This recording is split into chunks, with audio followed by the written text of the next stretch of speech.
Hello les amis, j'espère que vous allez bien. On se retrouve pour le débrief de ce match entre le FC Barcelone et Villarreal. Mais quel match! Mais quel match! On savait que ça allait être un banger et franchement, ils ont répondu à nos attentes. Villarreal, ça rigole pas chez eux. Hein. Vous fiez pas au score. Comme je l'ai dit sur TikTok, le 5-1. C'est vrai que quand tu vois ça, tu te dis, ceux qui sont à 1 là, ils ont foutu un vieux match. Hein. Mais non, pas du tout. Villarreal, aujourd'hui, ils ont posé leur coronet sur la table. Ça partait tellement vite. Nicolas Pepe, j'ai été impressionné. Jérémy Pino, j'ai été impressionné. Baïna, j'en parle même pas. Les pas sortaient de nulle part, surtout Baïna. Nicolas Pepe, malheureusement pour lui, voilà, malheureusement pour Villarreal d'ailleurs, hein, voilà, il y a eu 3 hors-jeu, 3 buts sur hors-jeu qui ont été refusés. Franchement, c'est dommage, j'ai trouvé qu'ils ont mal exploité les hors-jeux. Donc franchement, aujourd'hui, Villarreal, quand je dis la vérité, moi j'ai été impressionné par leur jeu. Ça m'étonne même pas qu'ils soient dans le top 5 de la Liga actuellement. Franchement, c'est juste incroyable comment ça joue bien. En ce qui concerne le FC Barcelone, 5-1. Franchement, le Barça m'a montré une autre facette d'eux aujourd'hui. Je sais que ce Barça d'Hansi Flick est un Barça avec un fort caractère.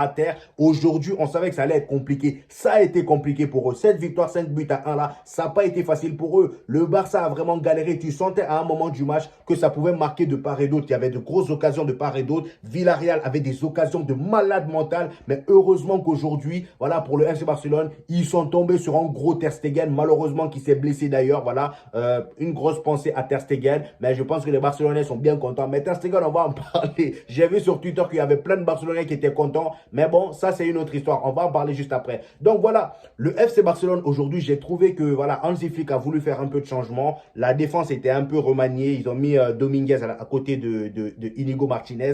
Et en latéral gauche, ils ont mis notre cher Martin qui avait pondu un vieux match lors de sa dernière apparition. Et aujourd'hui, encore une fois, pour ne pas changer, il a foutu de la merde. À cause de lui, Rafinha n'a pas été à 100%, même si Rafinha a sorti un gros match. Mais au début, tu sentais que c'était compliqué. Il n'aidait pas trop Rafinha. Donc, ça se voyait clairement que Rafinha, voilà, il avait besoin de cet appui-là. Mais Martinez, il n'était pas là pour l'aider. Il n'était pas là. Et il y avait également dans l'effectif de départ notre cher Pablo Touré qui a sorti un gros match. Lui aussi, on va en parler. Donc aujourd'hui, comme vous pouvez le constater, Hansi Flick, il a voulu faire tourner un peu. Et franchement, certes, c'était risqué, mais ça a été payant. Et c'est là, tu vois que l'effectif du FC Barcelone, même s'ils n'ont pas fait un gros recrutement, juste avec les jeunes de la Masia qu'ils ont, c'est vrai qu'ils ne sont pas tous forts comme le Martin là, mais au moins, ça fait l'affaire. Ils ont quand même réussi à te battre une équipe de Villarreal que j'ai trouvé vraiment compliqué à battre avec une équipe complètement remaniée. Ça, c'est monstrueux par contre les gars. Donc chapeau à Hansi Flick pour cette intelligence, pour cette niaque qu'il a su inculquer dans le corps, dans le physique de ces joueurs du FC Barcelone. Parce que là on voit très bien le nombre de joueurs qui se blessent ces derniers temps. Que ce soit Rodri par exemple. Rodri s'est blessé aujourd'hui, ligament croisé. Ter Stegen, voilà, on va en parler d'ailleurs maintenant. Ter Stegen s'est blessé, je pense que lui aussi ça sera un ligament croisé. Pour l'instant on n'a pas le bilan médical, mais vu comment il criait, vu comment tous les joueurs autour de lui, même les joueurs de Villarreal étaient en panique, hein, parce que le gars il criait clairement sur la photo, ça se voit qu'il était en larmes. Franchement je pense que là c'est fin de saison probablement pour Ter Stegen. Ça me fait de la peine de le dire, même si bon la dernière fois il a quand même foutu la merde avec Monaco, mais je pense que là les Barcelonais ils sont bien contents. Lamine Yamal surtout. Parce que oui, pour ceux qui ne savent pas, pour ceux qui ne me suivent pas sur TikTok, bon, allez-y d'ailleurs me suivre sur TikTok pour ne rien rater sur l'actualité du FC Barcelone et du Real Madrid. C'est le même nom, le Jux. Voilà, le Jux TV. Bref, Lamine Yamal, je pense que c'est le plus heureux, hein, parce que quand il a vu Iñaki Peña rentrer, je pense qu'il était bien content. Pour ceux qui n'ont pas suivi, en Kings League, vous voyez la compétition de football de Piqué là. On l'avait demandé, vu qu'il a rejoint la Kings League, c'est la nouvelle star qui rejoint la Kings League. Je ne sais pas encore quel rôle il va jouer là-bas. Mais en tout cas, une journaliste de la Kings League l'a demandé de réaliser son équipe idéale à 7. Et au goal deviné, il a mis qui? Il n'a pas mis le premier gardien du FC Barcelone. Hein. Il n'a pas mis Ter Stegen, il a mis Peña. Le deuxième gardien, celui qui est rentré remplacer Ter Stegen aujourd'hui. Voilà, donc je pense qu'aujourd'hui, il était bien content. Pour lui, Peña est mieux que Ter Stegen. En même temps, je le comprends, vu comment le Ter Stegen l'a fait pleurer ces derniers temps. Il a rendu triste ces derniers temps. Donc aujourd'hui, malheureusement pour Ter Stegen, il s'est blessé. J'espère que c'est pas grave parce que le match qui sortait aujourd'hui, c'était vraiment un match de porc. Le match était juste incroyable. Il faisait des arrêts de barge. Il y a même une occasion où Nicolas Pepe était tout seul face à lui, 1 contre 1. Ter Stegen, il a fait un arrêt, mais j'ai bugué. Je dis, mais attends, c'est pas Ter Stegen. C'est pas Ter Stegen qu'on connaît. Franchement, le gars, il a été incroyable aujourd'hui. Malheureusement pour lui, voilà, ça s'est mal terminé. J'espère que tout ira bien pour lui. Cependant, au niveau de la défense, les amis, certes, le FC Barcelone, en termes d'attaque, c'était magnifique, mais la défense a été beaucoup plus compliquée. En même temps, j'ai envie de dire, c'est Inigo Martinez et Dominguez qui étaient en centrale aujourd'hui. Ils se prenaient, voilà, ils se faisaient trop prendre par le dos, les gars. C'est une dinguerie. À chaque fois, ils se faisaient prendre par le dos. Et quand vous voyez les joueurs qu'il y a en attaque chez Villarreal, ça part trop vite. Ça part trop vite. Pepe, Perez, Jérémy Pino de l'autre côté, Baena de l'autre côté, ça part à 1000 à l'heure. C'est pour ça à chaque fois il se faisait prendre dans le dos. Le Martin lui-même, il était KO. Lui franchement, on peut même dire que le Barça jouait à 10 contre 11 tellement le gars il servait à rien. Heureusement pour le FC Barcelone, ils sont quand même restés solides parce que j'ai d'ailleurs trouvé qu'ils étaient un peu trop haut dans le jeu aujourd'hui. Voilà, ça jouait beaucoup dans le camp de Villarreal dans les phases de possession. Ça c'était bien. Mais après, ça se prenait beaucoup de ballons dans le dos. Et c'est ça qui a été le gros problème pour le FC Barcelone aujourd'hui. Et au milieu, les amis, on avait notre cher Pedri, Eric Garcia. Et devant eux, on avait Pablo Touré. Pedri, encore une fois, masterclass. Pedri, depuis le début de la saison, comme je l'ai dit, ce gars-là, c'est vraiment El Maestro. C'est la définition du maestro. C'est ce genre de joueur-là qui font déplacer, voilà, qui a la capacité de faire déplacer des supporters pour venir le voir jouer. C'est ça qu'on a envie de voir sur un terrain. Le gars, il est trop élégant, balle au pied. Il est trop élégant. Quand il est dans ce milieu, le pire, c'est que Pedri, il a cette capacité, même quand tu le mets en tant que 10 ou relayeur, parce que oui, Pedri, il peut jouer en tant que 10 ou relayeur. De temps en temps, il joue 10 quand Dani Olmo n'avait pas encore commencé. Et là, aujourd'hui, il a joué en tant que relayeur. Et même en tant que relayeur, tu vois à quel point sa vision de jeu est aiguisée. C'est une dinguerie. Comment il est classe, ce gars. Franchement, il m'a encore fait kiffer aujourd'hui. Ils l'ont fait sortir en cours de jeu pour se reposer. C'était très bien d'ailleurs de la part de Hansi Flick. Comme ça, au moins, il se repose vu tous les matchs qui les attendent. Parce qu'ils vont encore rejouer dans 3 jours. Voilà, ça s'enchaîne, hein, les gars. Eric Garcia, aujourd'hui, je l'ai trouvé assez moyen. Parce que franchement, je ne trouvais pas qu'il faisait beaucoup de récupération. En même temps, je trouve que c'était compliqué de faire de la récupération avec une équipe de Villarreal qui joue pas trop à la baballe. Eux, c'est vraiment attaque rapide. Et devant ces deux relayeurs, on avait Pablo Touré. Pablo Touré qui a été titularisé aujourd'hui. Franchement, les gars, je pense que ce poste de numéro 10, il y aura une grosse concurrence du côté du FC Barcelone. Parce que presque ils sont tous forts. Que ce soit Pablo Touré, Dani Olmo, Pedri, ils sont tous forts à ce poste. Tu sais même plus qui mettre. Il y a aussi Fermin Lopez qui attend au banc. Hein? Fermin Lopez, bon, lui, il peut jouer relayeur. La plupart du temps, il joue relayeur. Mais même lui, il peut jouer 10. En fait, il y a trop de bons joueurs à ce poste-là. Je ne sais pas qui Hansi Flick va mettre, mais Pablo Touré aujourd'hui, incroyable. Un but, une passe décisive. Le but, il était sensationnel. Enroulé. Oh, non, lui aussi.